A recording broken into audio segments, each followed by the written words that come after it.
우리에게 말씀을 주시고 생명을 주시니 감사합니다. 이 생명 말씀을 통해서 오늘 살기 위하여 잘 받아들여 먹고 마셔 소화 잘 시킬 수 있도록 도와주옵소서.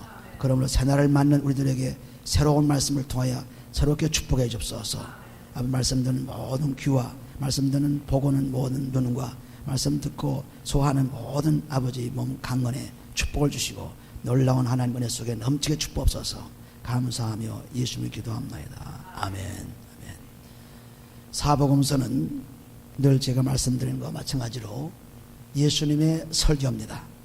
그 예수님 설교의 대상자는 주로 바리새인들, 서기관들, 장로들, 즉 구약 성경에 매이는 사람들, 옛 푸대에 아직도 묶여있는 사람들, 낡은 푸대 속에 살고 있는 사람들. 그래서 그 낡은 푸대를 새 푸대로 바꿔서 새 말씀을 받지 않으면, 새 술을 넣지 않으면 그 푸대는 찢어지고 술도 버리는, 자기 도망하고 남 도망하는 그러한 결과를 초래합니다. 그래서 하나님 말씀이 아무리 위대하고 좋고 생명이 있다 할지라도 이것을 하나님 뜻대로 받아들이지 않으면 술 취한 사람들이 가시나무를 들고 사람을 때리는 것과 똑같이, 또 소경이 인다는 것처럼 똑같이 망하는 결과를 가져옵니다. 그래서 마태복음 15장 14절에 보시면 소경이 인도하면 다 망한다고 그랬습니다. 잠언서 26장 9절 보시면 우리가 술 취한 사람이 몽둥이를 가지고 들고 치는 그러한 어리석은 말씀이 된다는 것을 말씀하고 있습니다. 그러므로 항상 말씀을 들을 때마다 볼 때마다 언제나 회개한 마음으로 죄를 사함받는 마음을 받아들여야지. 그렇지 않으면 그냥 종견이 되어버리고 사람들을 죽이고 잘못 인도하는 것이 되어버려서 이단을 이끌어갈 수도 있고 여러 가지 문제를 일으킵니다. 그래서 잘 하나님 말씀 받아들이려면, 생명 말씀 받아들이려면 곧 우리의 몸과 마음을 깨끗이 한 후에, 그래서 말씀 받아들일 때마다 그것이 양식이 되어서 우리에게 천국 백성을 살아가는 생명을 주십니다. 예수님께서는 계속 설교 말씀을 통해서 새 술은 새 부대에 담아야, 그래서 둘 다 보존된다는 마태복음 9장 10절 말씀을 계속 말씀하고 있습니다. 그래서 마태복음 22장 1절 보시면은 예수께서 다시 비유로 대답하여 가라사대 천국은 마치 자기 아들을 위하여 혼인잔치를 베푼 어떤 임금과 같으니 그 종들을 보내어 그 청한 사람들을 혼인잔치에 오라 하였더니 오기를 싫어하거늘 다시 다른 종들을 보내오며 가로되 청한 사람들에게 이르기를 내가 오찬을 준비하되 나의 소소와 살찐 짐승을 잡고 모든 걸 갖추었으니 혼인잔치에 오소서 하라 하였더니 저희가 돌아보지도 않고 하나는 자기 밭으로 하나는 자기 상업차로 가고 그 남은 자들은 종들을 잡아 능욕하고 죽이니 이렇습니다. 혼인잔치를 베풀고 사람들을 초대했으나 어떤 사람들은 청함을 받지 않고 그대로 가버렸고, 또 어떤 사람들은 자기 생활에 바빠서, 즉 여기 보면은 자기 상업차 또는 장사하는 것으로 또는 자기 밭으로 나가서 일할 모양으로, 그래서 전부 자기 갈 곳으로 가버리고, 또 그보다 더한 것은 종들을 잡아서 죽였다고 했습니다. 그런데 임금이 7절에 보면 임금이 노하여 군대를 보내어 그 살인한 자들을 진멸하고 그 동네를 불사르고 이에 종들에게 이르되 혼인잔치는 예비되었으나 청한 사람들은 합당치 아니하니 이렇습니다. 그렇게 청함을 보내서 초청장을 보냈지만은 사람들은 그 초청장을 응답하지 않고 제멋대로 했기 때문에 어떤 사람들은 크게 멸망을 당하고 어떤 사람들은 자기 뜻대로 살면서 세상 환락에 묻혀서 사는 그런 어리석은 삶을 사는 것을 볼 수 있는데, 8절에 보시면은 이에 종들에게 이르되 혼인잔치는 예비되었으나 청한 사람들은 합당치 아니하니 사거리 길에 가서 사람을 만나는 대로 혼인잔치에 청하여 오너라. 한데 종들이 길에 나가 악한 자나 선한 자나 만나는 대로 모두 데려오니 혼인자리에 손이 가득히 한지라 그랬습니다. 이제 나가서 저들을 청한 것은 아무데나 길거리에서 사람들을 만났습니다. 그래서 악한 사람도 선한 사람도 세상에서 모든 사람들을 다 초청했습니다. 초청해서 아주 그 혼인잔치에 가득히 손님 찼었는데, 그 다음에 10절에 보시 임금이 손을 보러 돌아올세 거기서 예복을 입지 않은 한 사람을 보고 가로되 친구여 어찌하여 예복을 입지 않고 여기 들어왔느냐 하니 저가 유구무원이거늘, 반드시 혼인잔치에 오려면 예복을 입어야죠. 예복을 입어야만 혼인잔치 참가하는데 예복을 입지 않고 들어온 자를 보고 대표적으로 이제 말씀합니다. 그래서 예복을 입지 않고 여기 들어왔느냐 하니 저가 유구무원이거늘 임금이 사관들에게 말하되 그 수족을 결박하여 바깥 어둠에 내어 던지라. 거기에서 슬피 울며 이를 갈미 있으리라 하니였습니다. 혼인잔치에 초대해서 왔지만은 준비되지 않았기 때문에, 예복을 입지 않았기 때문에, 그래서 쫓겨나서 완전히 슬피 울고 통곡하는, 천국을 들어가지 못하는 불행한 삶을 사는 것을 말하고 있습니다. 그런데 14절 보시면은 청함을 받은 자는 나한테 택함을 입은 자는 적으니라 했습니다. 사람들이 많이 청해서 교회에 많이 모이지만은 그 모이는 가운데 택함을 받은 사람들은 극히 적다는 것을 말씀했습니다. 그러므로 천국 가는 사람들은 아주 드물죠.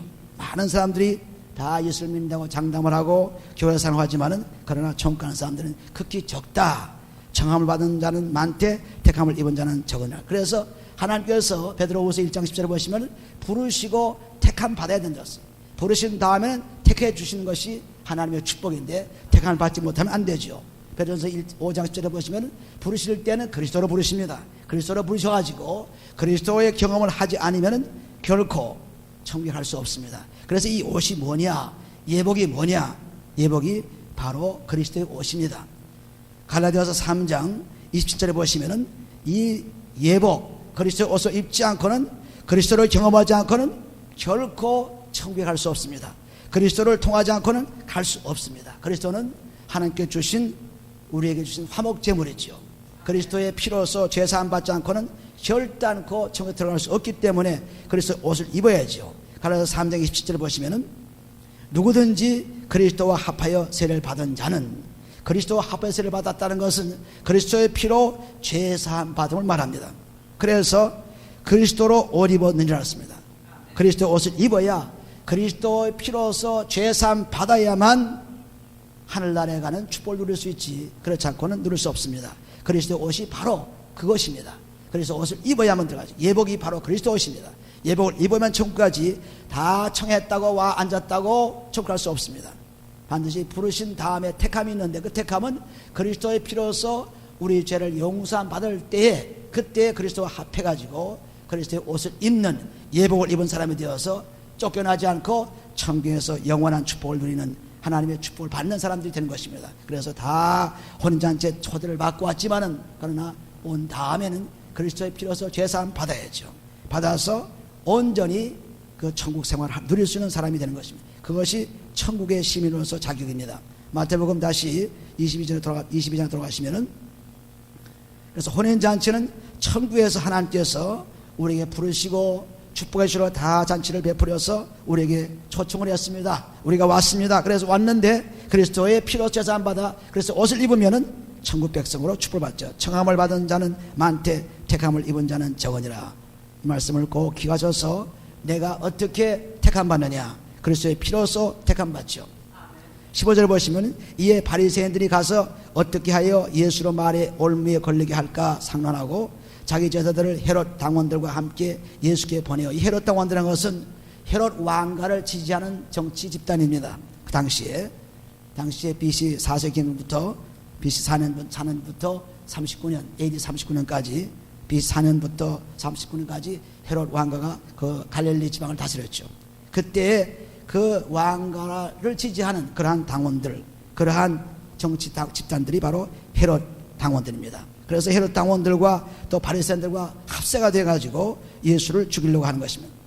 예수께 보내어 말하되 선생님이여 우리가 아노니 당신은 참되시고 참으시로서 하나님의 도를 가르치시며 아무라도 꺼리는 일이 없으시니 이는 사람을 외모로 보지 아니하심이니이다.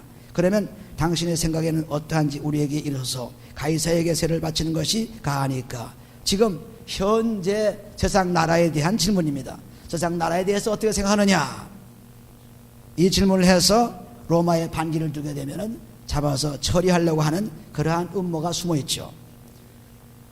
예수께서 저희의 악함을 아시고 가라사대 외식하는 자들아 어찌하여 나를 시험하느냐 그랬습니다. 외식하는 자들, 즉 종교인들아, 하나님 말씀을 따라 행치 않은 무부한 자들아, 불법자들아, 이런 말씀. 외식하는 자는 회개치 않은 사람들이에요.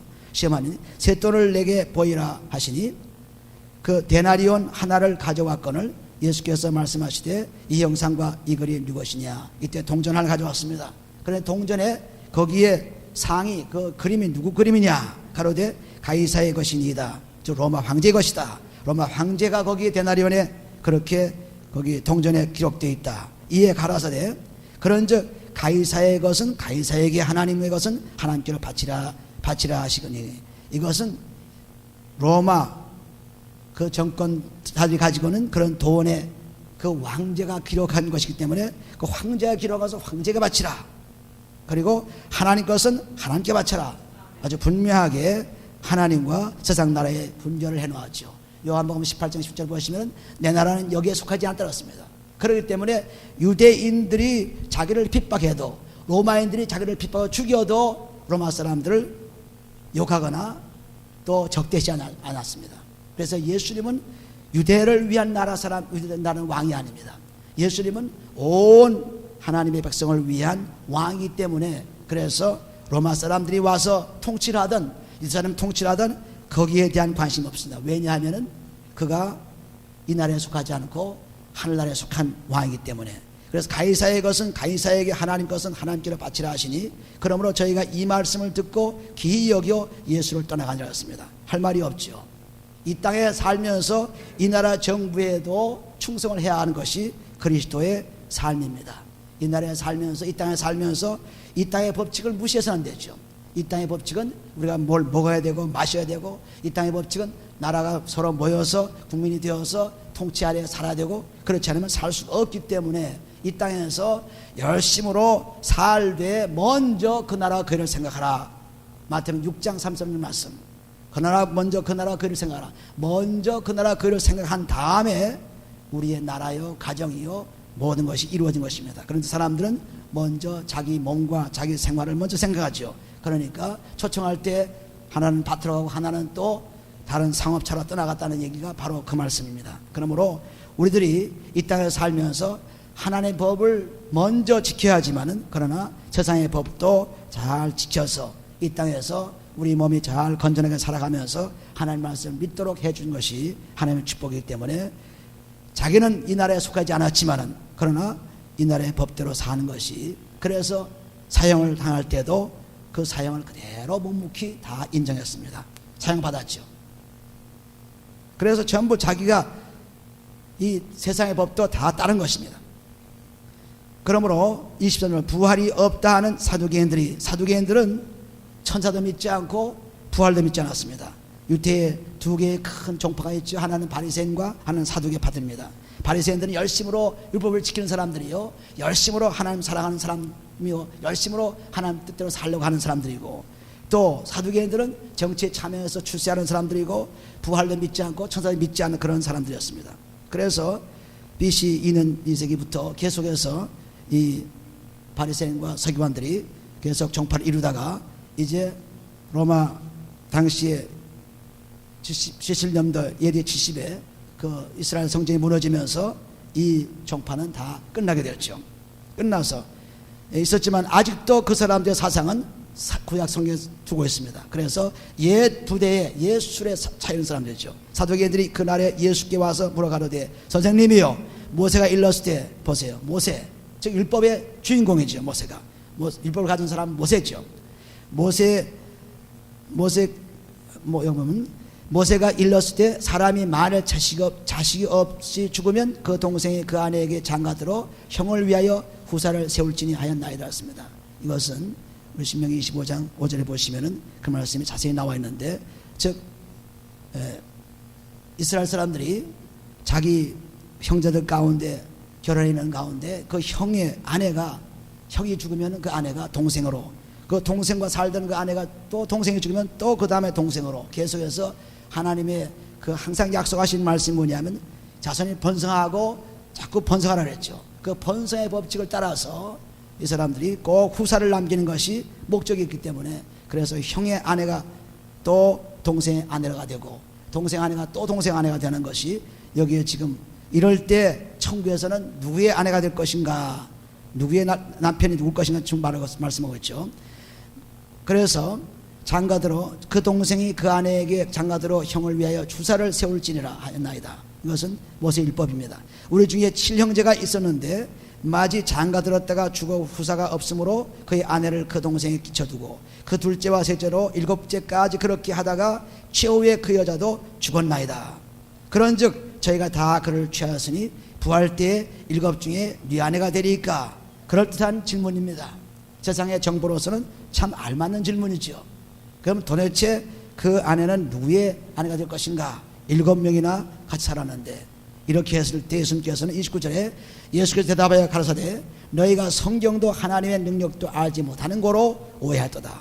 하나님 말씀을 모르는 거예요. 하나님 말씀 모르는 이유가 믿음이 없기 때문에 모르죠. 그리스도를 믿지 않으면 하나님 말씀을 모릅니다. 그리스도가 없이는 하나님과 만날 수 없습니다. 그런데 이 사람들은 아직도 그리스도가 오신 후에도 그리스도를 만나지 않고 성경을 알려고 하니까 모르죠. 성경도 하나님의 능력도 알지 못하는 거로 오해하도다. 부활 때에는 장가도 아니 가고 집도 아니 가고 하늘에 있는 저늘과 같으니라 했습니다. 그러므로 부활의 몸들은 세상에 사는 그러한 생활이 아닙니다. 저는 영적인 생활이죠. 지금과 같은 이 생활은 땅에서 생활이고, 하늘의 생활은 이제 결혼이나 이런 것이 없고, 가정이라는 것이 없고, 남편과 아내가 관계가 없고, 오직 영적인 사람들이 모여서 사는, 예수 그리스도를 빛으로 받으면서 하나님 영광 속에 사는 삶의 그것이 천국과 이 지상을 착각하고 있는 사람들에게 지금 분명하게 말씀하고 있습니다. 그래서 31절에 보시면 죽은 자의 부활을 연언할진대 하나님이 너희에게 말씀하신 바 나는 아브라함의 하나님이요 이삭의 하나님이요 야곱의 하나님이로라 하신 것을 읽어보지 못하느냐.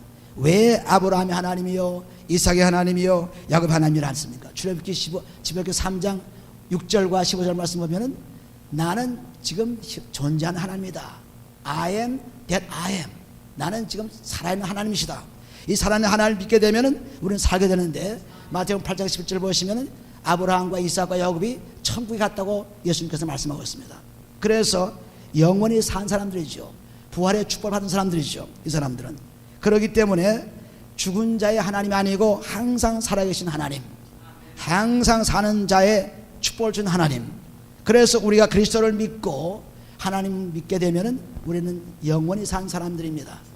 그러므로 요한복음 11장 25절을 보시면 나는 부활이요 생명이니 나로 말미암지 않고는 절대로 생명을 얻을 수 없다 했어요. 그래서 이 땅에서 살아서 믿으면은 영원히 죽지 않고, 또 믿음을 가지고 살면은 절대로 죽지 않는 삶을 요한복음 11장 25절과 20절에 말씀하고 있죠. 나는 부활이요 생명이니 나를 믿는 자는 죽어도 살겠고 무릇 살아서 나를 믿는 자는 영원히 죽지 않으리라 했습니다. 그래서 영원히 사는 그러한 자의 하나님, 하나님은 과거의 하나님이 아니고 미래의 하나님이 아니고 지금 현재 영원한 하나님, 영원히 계신 하나님이에요. 영원히 계신. 우리 스스로가 과거, 현재, 미래를 따지죠. 하나님의 시간은 영원입니다. 과거, 미래, 끝도 시작도 없는 그런 시간입니다. 그렇기 때문에 우리 시간과 우리 생각으로는 하나님을 측정할 수가 없죠.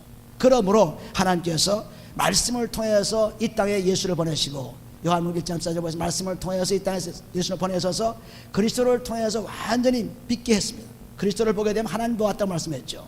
요한복음 14장 8절에 그리스도를 보시면 하나님 보았습니다. 그러므로 그리스도를 경험하지 않고는 하나님과의 관계는 아무런 상관이 없습니다.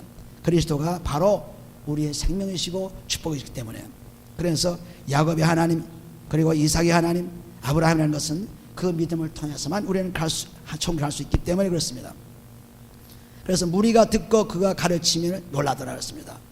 놀랄 수밖에 없죠. 자기들 말씀을 지금 가지고 구약 성경을 가지고 얘기하면서, 또 이것은 지금 현재 내가 살아계신 하나님 그리스도가 지금 이 땅에 오신 것을 분명히 말씀하기 때문에, 산 자의 하나님이라고 해서 말씀했기 때문에 우리는 죽은 자의 하나님이 아닙니다. 하나님은 산 자의 하나님입니다. 왜? 우리가 히브리서 11장 1절 보시면 믿음이 없이는 하나님을 기쁘시지 못하나니, 하나님께 나가는 자는 하나님이 살아계신 것과 상주신의 이심을 알아야 될 것이라고 말씀했죠. 그래서 하나님은 항상 살아계시고, 살아계신 그 하나님 우리 속에 있으면 우리는 영원히 죽지 않고 사는 생명입니다. 이 땅에서 육신의 장막이 무너지면, 이 땅에서 육신의 장막이 이제 다 옷처럼 낡아서 못 쓰게 되어 버리게 되면은 우리는 그때 하나님 나라에 가느냐 또는 마귀의 나라에 가느냐, 두 가지 중에 하나가 되는 거죠. 그래서 지금은 알 수 없으나, 지금 우리는 나타나지 않고 있으나 이제 곧 우리 육신의 장막을 벗을 때 어디로 가는지 그때 알게 됩니다. 그러므로 하나님 약속의 말씀은 지금 그리스도와 옷을 입으면은 꼭 천국에서 즐거움을 누리라고 약속의 말씀을 믿기 때문에 그 구원의 약속을 말씀 믿고 따라가는 것뿐입니다. 34절 보시면 예수께서 사두개인들과 대답할 수 없게 하셨다. 사두개인들로 대답할 수 없게 하셨다 함을 바리새인들이 듣고 모였는데, 사두개인들이 질문한 것에 대해서 예수님께서 대답을 하니까 사두개인들이 깜짝 놀랐으니 또 바리새인들이 와가지고 또 질문합니다. 이 사람들은 밤낮 질문 속에 살죠. 따지는 속에 살죠. 그래서 유대 사람들이 그 따지고 자꾸 하는 이유가 바로 여기 있습니다. 그대로 그 성격이 나타나 있죠. 계속해서 따지면서 또 나옵니다. 바리새인들이. 그 중에 한 율법사가 예수를 시험하여 묻되, 율법사니까 율법을 잘하는 사람이죠. 율법이 연구하는 사람 되죠. 선생님이요, 율법 중에 어느 계명이 크니까? 예수께서 가라사대 네 마음을 다하고 목숨을 다하고 뜻을 다하여 주 너희 하나님을 사랑하라 하셨으니, 하나님을 사랑하는 계명이 첫째다. 그런데 출애굽기 20장 1절에 보시면은 십계명이 나오죠. 십계명. 그 십계명이 즉 그리스도가 오심으로 사랑으로 완전히 이루어졌어요. 로마서 10장 13절 말씀 보면은 오직 13장 10절 말씀 보면은 그 율법이 사랑으로 완성되었다 그랬죠. 그래서 완전히 사랑의 축복을 받은 것이 지금 여기 말씀하는 그대로입니다. 그래서 하나님 사랑이 첫째요. 그 다음 둘째는 그와 같으니 네 이웃을 네 몸과 같이 사랑하라 하셨으니, 이 두 계명이 율법과 선자의 강령이었습니다. 이제까지는 율법을 통해서 뭐 하지 말라 계속해서 그 말씀을 했지만, 그러나 로마서 우리가 13장 보시면, 로마서 13장 보시면은 율법이 이제는 사랑으로, 즉 그리스도로 끝났다는 말씀을 하고 있습니다. 로마서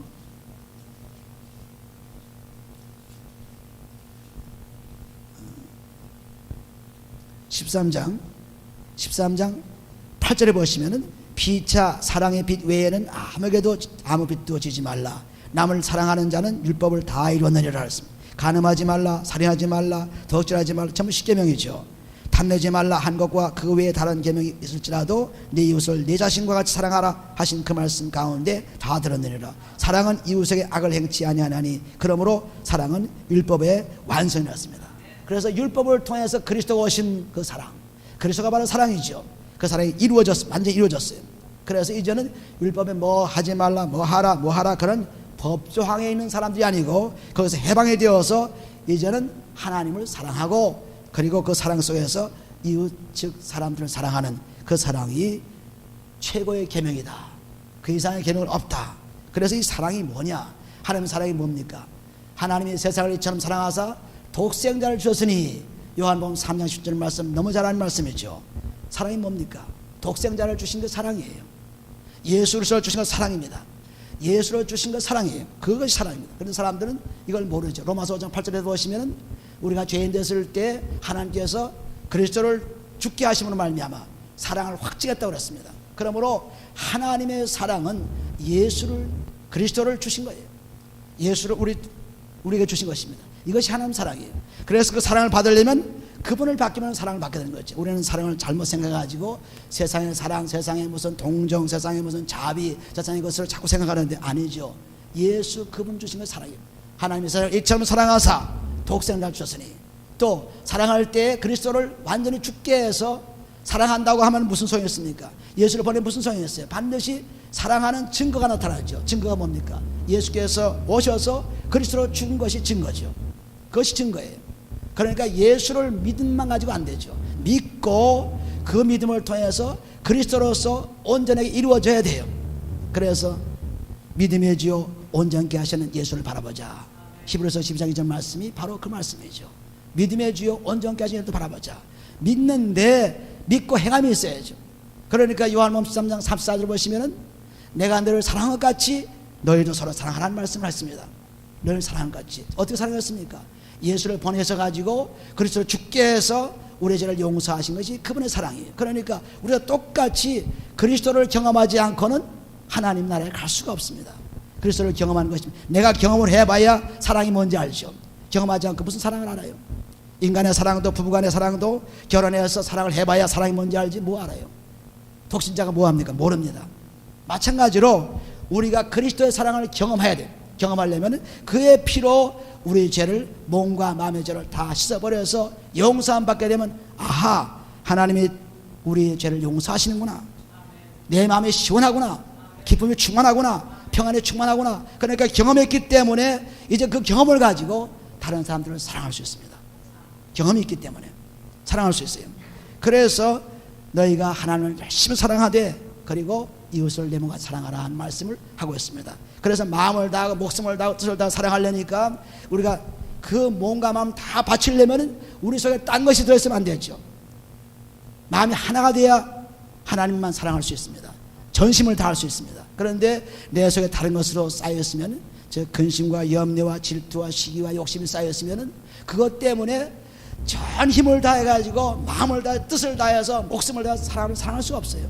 그러니까 먼저 그 사랑하려면 우리는 죄를 사함받아야 마음을 다해서 뜻을 다해서 목숨을 다해 주를 사랑할 수 있지, 그렇지 않으면 사랑할 수가 없어요. 그 사랑은 하나님께서 보여주었지요. 그리스도를 통해서 내가 너를 사랑한다 사랑한다 하지만은 이 사랑을 보여준 것이 그리스도가 십자가 죽으시고 우리 죄를 사함받게 하는 사랑입니다. 그 경험을 내가 직접 하면서 이제 그 경험을 했으니까 내 죄 사함받은 그에 감사하니까 이제는 하나님을 사랑하되 마음을 다해서 뜻을 다해서 목숨을 다해서 모든 다해서 사랑할 수 있는 사람이 된 것입니다. 그렇지 않고 죄가 있는 사람이 세상 속에 붙여있는 사람이 아무리 애를 써서 주는 사랑을 사랑할 수 없습니다.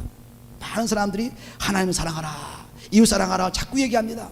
얘기는 해요. 그러나 근심이 염려가 걱정 있는 사람에게 하나님 사랑하라 누구를 좋아하라 됩니까? 안 되죠. 근심과 염려와 질투와 욕심이 즉 정욕에 떠나가야만 하나님 안에서 들어와서 그 다음에 마음 놓고 완전히 사랑할 수 있죠. 마음 놓고. 우리가 결혼하는 사람이 두 사람이 사랑하려면 어떤 사람을 생각하면 사랑할 수 없습니다. 옛날 나와 연애하던 사람이 아직도 저기 있는데 하고 생각하면 결혼하는 사람이 지금 현재 살고 있으면서 딴 사람을 생각한다면 어떻게 사랑이 이루어질 수 있어요? 이루어질 수 없어요. 두 가지 마음이 있기 때문에 이루어질 수 없습니다. 그러니까 한 가지 마음이 되어야 부부간에도 전적으로 남편간에 사랑할 수 있죠. 두 가지 마음이 사랑할 수 없습니다. 마찬가지로 우리가 죄에 쌓여 있으면서 하나님 사랑한다고 애를 써서 사랑할 수 없습니다. 죄에 쌓여서 이웃을 사랑한다고 사랑할 수 없습니다. 죄가 뭡니까? 욕심이죠. 시기죠. 질투죠. 이런 것이 꽉 차서 자기 잘 되려고 하는 거죠. 그런 게 꽉 차는 사람 어떻게 다른 사람 사랑해요? 사랑할 수 없습니다. 그러니까 마음을 다하고 목숨을 다하고 사랑하는 것은 먼저 너희가 죄사함 받아야만 그런 사랑이 나올 수 있습니다. 그러니까 우리는 사람들이 막연하게 그냥 사랑해라 이웃 사랑하라 하지만은 사랑이 나올 수가 없어요. 무슨 수로 사랑이 나와? 안 나와요. 조금 사랑하는 것 같이 보이나 그건 거짓 사랑합니다. 그런데 내 죄를 사함받아 하나님 정말 감사합니다. 여태까지 일생을 두고 나를 괴롭혔던 이 죄 속에서 해방되었습니다. 감사하니까 뭐든지 바칠 수 있죠. 또 그런 가운데 하나님이 지으신 창조물 얼마나 귀합니까?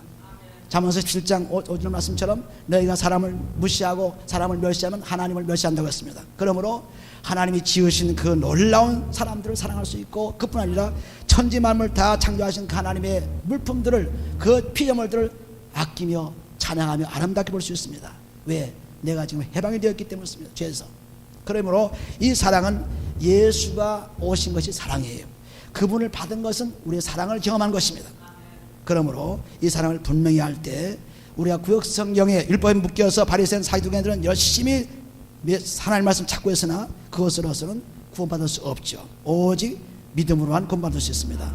마태복음 22장 다시 돌아가면은 22장. 그래서 이 계명을 지키려면 먼저 그리스도를 경험하지 않고는 계명을 지킬 수가 없다는 것을 분명히 아셔야 돼요. 이것만 되면은 사랑하는 건 문제가 아니죠. 죽는 게 문제가 아니죠. 마음 들이는 건 물질 들이는 건 문제가 아니죠.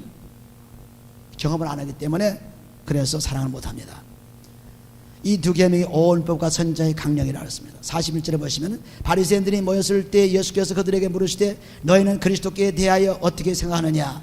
네 자손이냐? 대답하되 다윗 자손이이다. 그래서되 그러면 다윗 성령에 감동하여 어찌 그리스도를 주라 칭하여 말하되 주께서 내 주께 이르시되 내가 내 원수를 내 발 아래 둘 때까지 내 우편에 앉으라 하였었도다 하느니라. 전부 예수님께서 설교하는 설교의 내용은 구약 성경을 통해서 하나님의 말씀을 통해 설교하는 것이지 세상 가지고 설교하는 것이 아닙니다. 세상 것을 가지고 설교하는 것이 아니에요. 오늘 많은 사람들이 진기하고 놀라운 일들을 자꾸 반복하면서 세상 얘기를 하면서 재미있게 설교를 하려고 애를 쓰는데 그건 다 죽은 설교입니다. 우리가 교회 안 나와도 책을 읽어도 좋은 신기한 얘기를 들을 수도 있고 얼마든지 비디오 테이프를 봐도 비디오를 들어도 얼마든지 좋은 것을 볼 수 있는데 뭐 구태여 교회에 나와서 아름다운 진지한 것을 받아 찾을 필요가 있습니다. 인터넷에 쫙 나와 있죠. 그런데 뭐 그렇게 찾을 필요 없죠. 우리가 지금 찾는 것은 하나님 말씀입니다.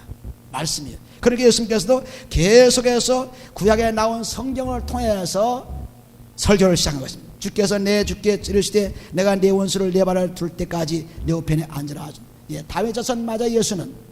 그러나 다윗 자손이 맞지만은 그러나 여기 보시면은 45절 보시면 다윗이 그리스도를 주라 칭하였은즉 어찌 그의 자손이 되겠느냐 하시니 그렇습니다. 주께서 즉 하나님께서 내 주께 내 주는 바로 그리스도죠. 그리스도께 이르시되 내가 네 원수를 네 발 아래 둘 때까지 내 우편에 앉으라 하셨느니라. 그러니 다윗 자손 할 것 같으면 어떻게 자기 자손에게 내 주라고 말할 수 있느냐? 주라고 했으니까 이것은 다윗 자손이 아니다. 그러므로 우리가 하나님의 아들인 것을 분명히 자기가 예수께서 말씀하십니다. 한 말도 능히 대답하는 자가 없고 그날부터 감히 그에게 묻는 자도 없느니라. 로마서 1장 3절 살려보시면 로마서 1장 3절 살려보시면 로마서 1장. 그래서 로마서 1장에 보시면은 다윗 자손이 맞긴 맞아요. 그러나 거기에 영적인 것을 보지 못하기 때문에 이 사람들이 실수를 한 거죠. 오해하는 것입니다.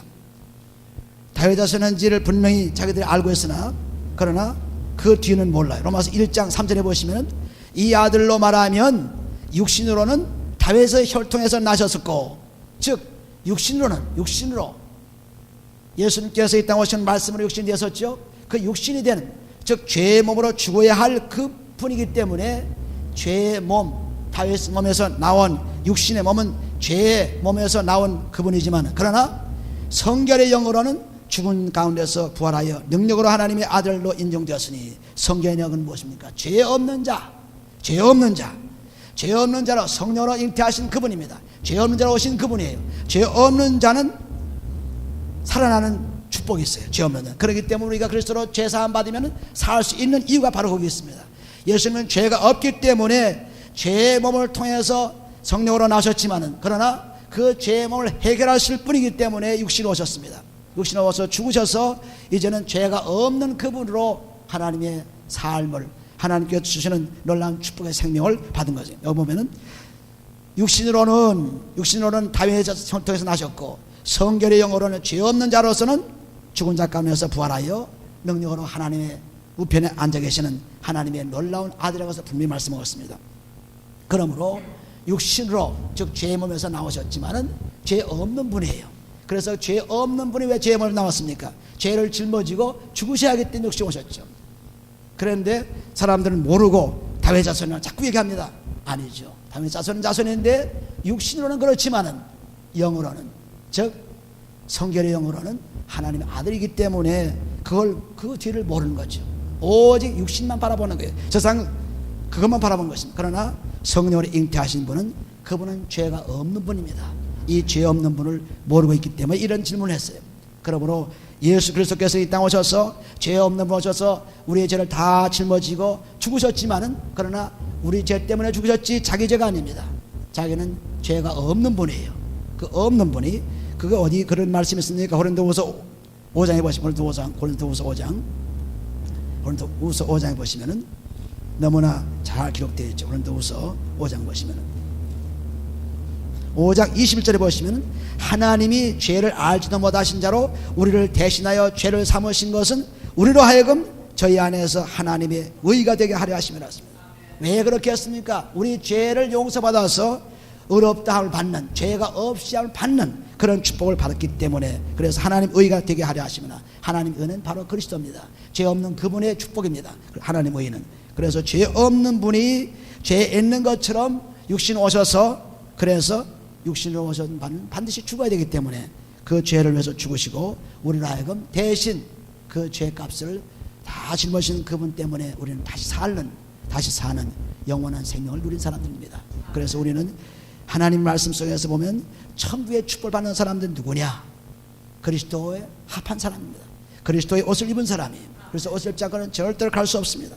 그래서 옷을 입고 사는 사람들은 하나님의 사랑을 받은 자요 사랑할 수 있는 사람이요 그리고 그 사랑을 계속 이어가는 사람이 될 수 있습니다. 그래서 우리는 이 마태복음 22장을 보시는 대로 예수님께서 바리새인 사두개인들에게 철저하게 자세하게 설교하고 있죠. 그래서 그 설교를 들음으로 말미암아 우리도 똑같이 이런 바리새인 사두개인처럼 장님이 아닌가, 이렇게 어리석은 자가 아닌가, 밤낮 성경에 연구하고 따지고 그런 사람이 아닌가, 믿지 않은 사람이 아닌가 생각해 볼 때 우리 자신에게도 놀라운 설교의 말씀인 것입니다. 그러므로 항상 말씀을 들을 때마다 예수님은 나에게 설명하는구나, 나에게 설교하는구나, 나에게 말씀을 전하는구나. 하나님 감사합니다. 이건 누가 들을 것이 아니라 내가 들어야 되겠습니다. 내가 듣고 내가 소화해서 내가 축복받아야 되겠습니다. 내가 사랑의 권위자가 되겠습니다. 내가 사랑의 축복을 받아야 되겠습니다 하고 내가 나를 중심으로 말씀을 들어야지. 이거 들을 때 누가 들었으면 좋겠다, 누가 이거 들어 꼭 맞는 말이다. 아닙니다. 나에게 대한 말이에요. 나에게 대한 편지입니다. 나에게 대한 사랑의 편지입니다. 이 사랑의 편지를 꼭 간직하셔서 소화하시면 소화할수록 우리에게는 사랑의 몸이 되겠어. 사랑의 몸만 되면은 모든 강건함이 넘칩니다. 소망이 넘칩니다. 영생의 축복이 넘칩니다. 오늘도 이 놀라운 말씀 가운데 하나님의 축복이 임하셔서 하루를 살아도 정말 영생의 소망을 가진 사람으로 사시기를 예수님으로 축원드립니다. 기도합니다. 아버지 감사합니다. 하나님께서 우리를 사랑하심으로 오늘 우리 축복해 주시고 우리를 하여금 천국의 축복을 누리기 위하여 아버지께서 그리스도를 보내셔서 그리스도를 믿음으로 그리스도와 합해서 세례받고 그리스도 옷을 입으로 말미암아 천국의 놀라운 축복을 누릴 수 있게 되었사오니 감사합니다. 아버지 이제 이 옷을 벗지 않게 도와주십시오. 점점 그 옷을 새롭게 빨아서 새롭게 해서 점점 더 빛나게 해주시고, 그러므로 아버지 하나님 요한계시록 19장 8절 말씀처럼 아버지 세마포 깨끗한 옷을 입은 아버지 하나님 잔치에 나가는 신부처럼 우리가 단장할 수 있도록 축복해 주옵소서. 그러므로 아버지 잔치에 참여해서 하나님의 큰 기쁨의 축복을 누리는 우리들에게 인도하시고 바깥에 쫓겨나가 울며 통곡하는 자 되지 않게 축복하시고, 아버지 이 땅에 사는 이 어려운 삶 속에서 아버지 하나님 이제 그 육신의 장막을 벗을 때 아버지 그리스도 옷을 입어야 되겠사오니 아버지 하나님 그리스도 옷을 입지 않고는 발가벗은 채로 나타나서 우리는 죽을 수밖에 없사오니 아버지 하나님 그리스도 옷을 입고 영원한 천국을 하는 놀라운 축복의 여행이 매일매일 이루어지기를 원합니다. 아버지 이 시간도 이루어지기 원합니다. 오늘도 내일도 계속되기를 원합니다. 아버지 이제 아버지 사랑의 말씀을 듣고 아버지 앞에 나온 온 성도들에게 주님이 함께 하셔서 이 놀라운 말씀이 축복으로 되어 그리스도 옷을 입고 승리하는 매일매일 되게 축복해 주옵소서. 예수님의 기도합나이다. 아멘.